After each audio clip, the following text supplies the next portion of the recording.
معروف anchor person اور تجزیہ کار سلیم صافی نے کہا ہے کہ عمران خان کے پاس اگرچہ اقتدار کی طاقت تو ہے لیکن عقل و دانش کی واضح کمی ہے۔ دوسری جانب حزب اختلاف کے پاس فہم اور سیاسی تجربے کی کمی نہیں، لیکن تاریخ بتاتی ہے کہ جب برا وقت آتا ہے اقتدار کی طاقت بھی کام نہیں کرتی۔ لہٰذا دیکھنا یہ ہے کہ وزیر اعظم عمران خان کے خلاف تحریک عدم اعتماد کا نتیجہ عوام کی جیت کی صورت میں نکلتا ہے یا خواص کی۔ اپنے سیاسی تجزیے میں سلیم صافی کا کہنا تھا کہ حزب اختلاف کے تمام رہنما اس نقطے پر مکمل طور پر متفق ہو چکے ہیں کہ اسٹیبلشمنٹ اب سیاست چھوڑ کر نیوٹرل ہو چکی ہے۔ اب حکومت کی بڑھتی ہوئی بوکھلاہٹ سے بھی اس بات کی تصدیق ہو رہی ہے کہ ادارے اب عمران خان کو ریسکیو کرنے کے لیے تیار نہیں ہیں اور موصوف کھلے عام اپنی اپوزیشن کو سنگین نتائج کی دھمکیاں دے رہے ہیں۔ سلیم صافی کا کہنا تھا کہ اپوزیشن کے لیے اپنی تحریک عدم اعتماد کامیاب بنانے کے لیے مطلوبہ 172 اراکین قومی اسمبلی اکٹھے کرنا اب کوئی ایشو نہیں، کیونکہ تحریک انصاف کے زیادہ تر منتخب اراکین کی ایک بڑی تعداد اگلے عام انتخابات میں ٹکٹ کے بدلے مسلم لیگ نون کے پاس جانے کی یقین دہانی کروا چکی ہے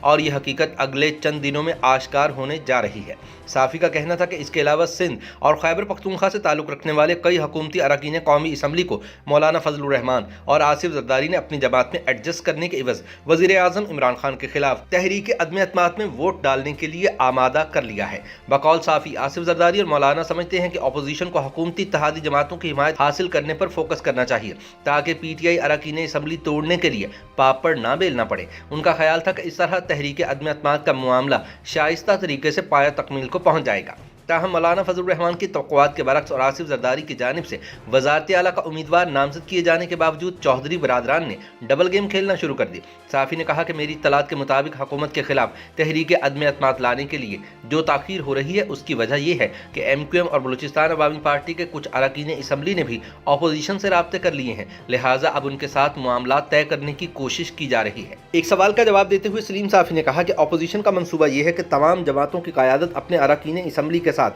اسلام آباد میں اکٹھی ہو جائے، لیکن سیاست کا اصل کھیل تب شروع ہوگا جب بلاول بھٹو اپنے عوامی لانگ مارچ کی قیادت کرتے ہوئے اسلام آباد پہنچیں گے اور ڈی چوک پر دھرنا دیں گے۔ ان کا کہنا تھا کہ عمران خان وہ شخص ہیں جو اپنے خاص اور دیرینہ ساتھی نعیم الحق کے جنازے میں بھی شرکت کے لیے نہیں گئے تھے۔ وہ تو قریب سے قریب دوستوں اور رشتہ داروں کی عیادت کے لیے بھی نہیں جاتے۔ جب کچھ عرصہ قبل چودھری شجاعت حسین بیمار ہوئے تو پاکستان کی تمام سیاسی قیادت ان کی عیادت کو پہنچی، لیکن عمران خان تب بھی وہاں جانے سے انکاری رہے۔ تاہم اب جب وزیر اعظم کو اپنے اقتدار کی کشتی ڈوبتی محسوس ہو رہی ہے تو وہ آخری حد تک جاتے ہوئے نہ صرف چودھری شجاعت حسین کے گھر پہنچ گئے بلکہ ان کے گھٹنے تک پکڑ لیے۔ لیکن سلیم صافی کا کہنا ہے کہ اس مرتبہ عمران خان کا بچنا ناممکن ہے کیونکہ اپوزیشن نے پوری تیاری کر رکھی ہے۔ حزب اختلاف کی قیادت جانتی ہے کہ اس کی تحریک عدم اعتماد ناکام ہوئی تو مخالفین کا برا حشر کرنے کی دھمکی دینے والا وزیر اعظم ان کے خلاف کس حد تک جا سکتا ہے۔